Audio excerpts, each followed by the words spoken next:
Bismillahirrahmanirrahim. Assalamualaikum warahmatullahi wabarakatuh.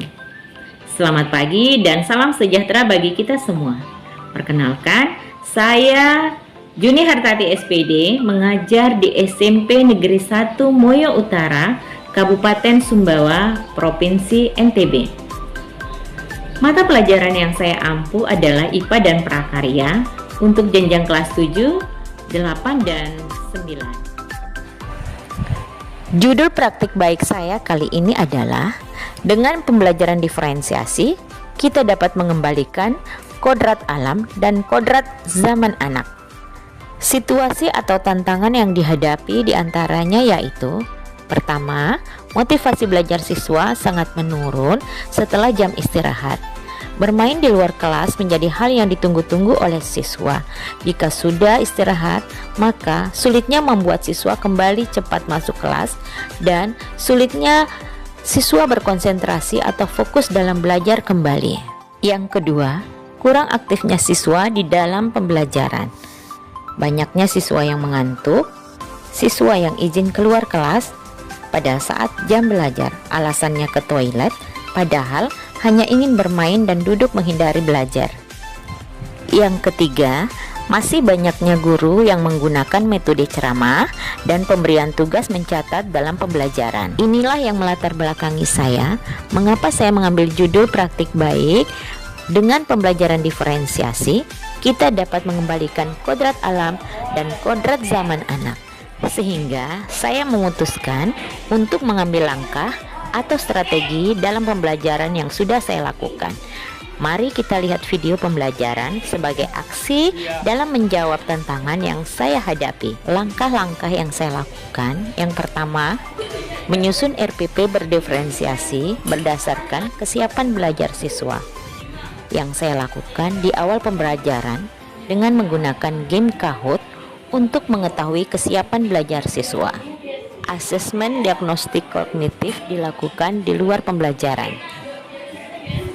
Setelah memperoleh hasil dari asesmen diagnostik kognitif atau kesiapan belajar siswa, saya mulai menyiapkan desain proses pembelajaran siswa di kelas untuk siswa yang kategori rendah, sedang, dan tinggi.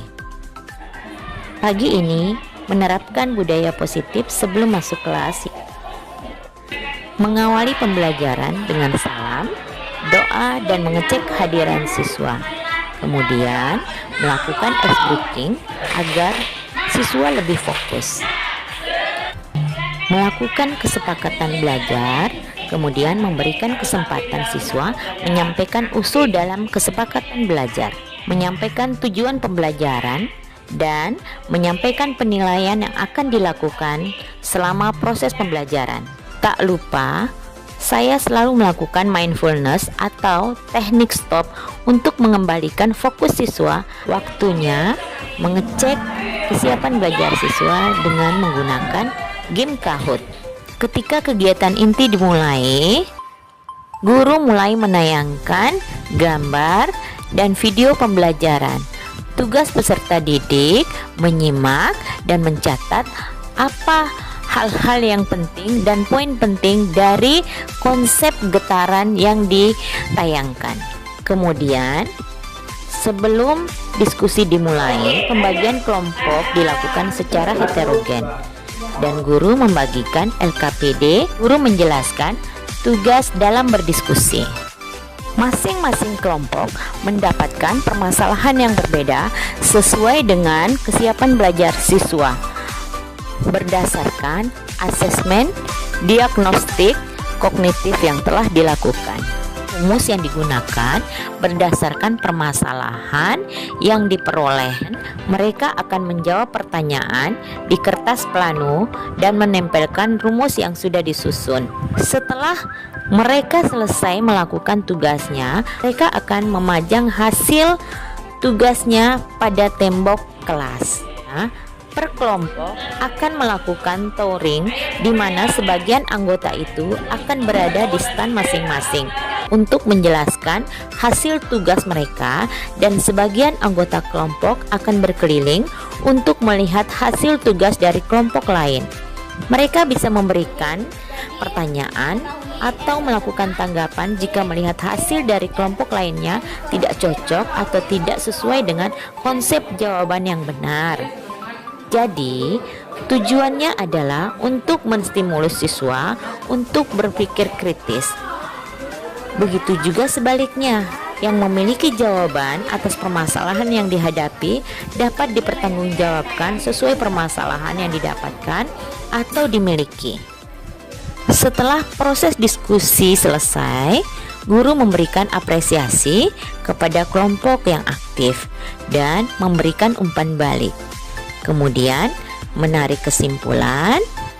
Nah, di penghujung sebelum melakukan evaluasi, guru melakukan ice breaking. Nah, sampailah kita pada penghujung pembelajaran. Proses evaluasi pembelajaran ini sangat ditunggu-tunggu oleh siswa karena saya menggunakan game kuisis Moda Kertas. Kuisis Moda Kertas ini sangat praktis dan mudah serta sangat menyenangkan. Setelah proses pembelajaran selesai, siswa melakukan refleksi dan mengungkapkan perasaannya setelah belajar. Pembelajaran diakhiri dengan berdoa dan salam penutup. Harapan saya dengan adanya praktik baik ini dapat menjadi referensi bagi Bapak dan Ibu guru dalam mengembalikan kodrat alam dan kodrat zaman anak. Mari kita ciptakan suasana belajar sambil bermain. Wassalamualaikum warahmatullahi wabarakatuh.